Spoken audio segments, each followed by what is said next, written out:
বন্ধুরা, তোমরা কেমন আছো? আশা করি তোমরা ভালো আছো। আমিও খুব ভালো আছি। আজকে তোমাদের আমি হাঁসের ডিমের কারি করে দেখাবো এক নতুন পদ্ধতিতে। তোমরা দেখো, তোমাদের যদি ভালো লাগে তোমরা বাড়িতে এইভাবে করে খাবে। আর এই ডিমের কারি করতে কী কী লাগছে সেটা দেখে নাও। আদা, রসুন, টমেটো, কুচনো পেঁয়াজ আর ক্যাপসিকাম। তোমরা দেখতে থাকো। বন্ধুরা দেখো, এই হাঁসের ডিমের কারি বানাতে আমি কী কী দিচ্ছি সেটা দেখে নাও। মিক্সারের মধ্যে আমি আদা, রসুন, পেঁয়াজ,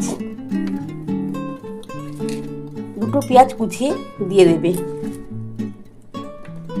তারপর আমি এটা বেটে নিই। তারপর আমি তোমাদের ফিরে এসে দেখাচ্ছি আমি কিভাবে রান্নাটা করছি। বন্ধুরা, আমি কড়াটা বসিয়ে নিয়েছি। কড়াটা গরম হলে আমি সর্ষের তেল দিয়ে দেবো। কড়াটা গরম হয়ে গেছে, আমি সর্ষের তেল দিয়ে দিচ্ছি।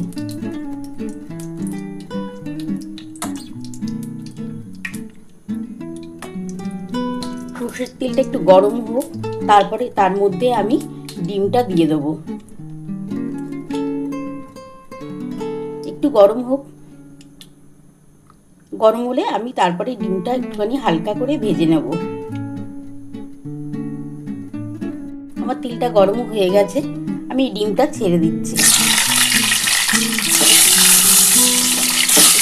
একটু গ্যাসটা একটু আস্তে করে দেবে, নাহলে ডিমটা ছিটকে যাবে।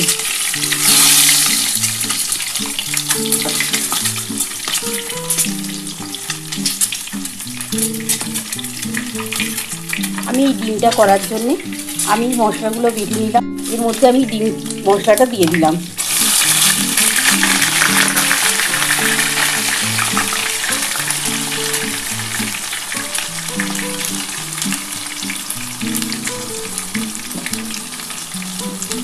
এই টমেটোটা দিয়ে দিলাম।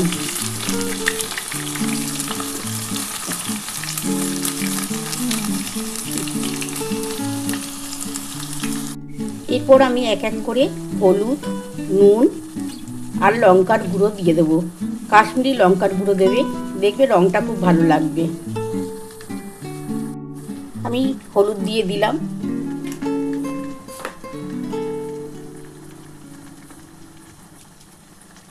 কাশ্মীরি লঙ্কার গুঁড়ো দিয়ে দিলাম। তোমরা ঝাল খেলে একটু তোমাদের মতো দেবে, আমি আমার মতো করে দিলাম।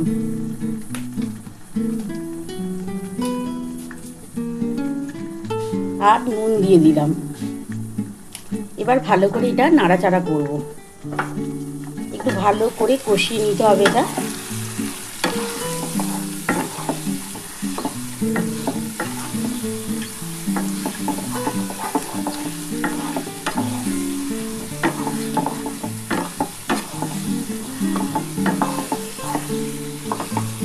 একটু কষা হোক, তারপর আমি পরে ফিরে আসছি। বন্ধুরা, আমি এই মশলা বাটার জলটা দিয়ে দেব।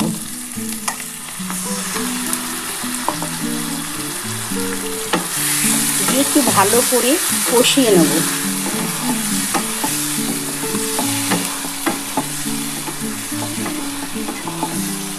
দিয়ে একটু ঢাকা দিয়ে দেবো।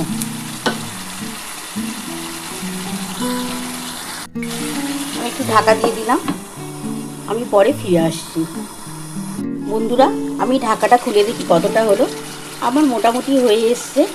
এবার আমি একটু টমেটো সস দিয়ে আর ক্যাপসিকামটা দিয়ে তারপর আমি নামাবো। বন্ধুরা, আমি ঢাকাটা খুলে দেখি আমার ডিমের কারিটা হয়ে গেছে কিনা। যদি হয়ে থাকে তাহলে আমি একটা পাত্রে নামিয়ে তারপর তোমাদের ফুল লুকটা দেখাচ্ছি। আমার হাঁসের ডিমের কারি কমপ্লিট। তোমরা দেখো, তোমাদের যদি ভালো লাগে প্লিজ আমাকে একটা সাবস্ক্রাইব, লাইক করে দিও। এরপর আমি তোমাদের মনের মতো করে নতুন নতুন রেসিপি নিয়ে আসবো।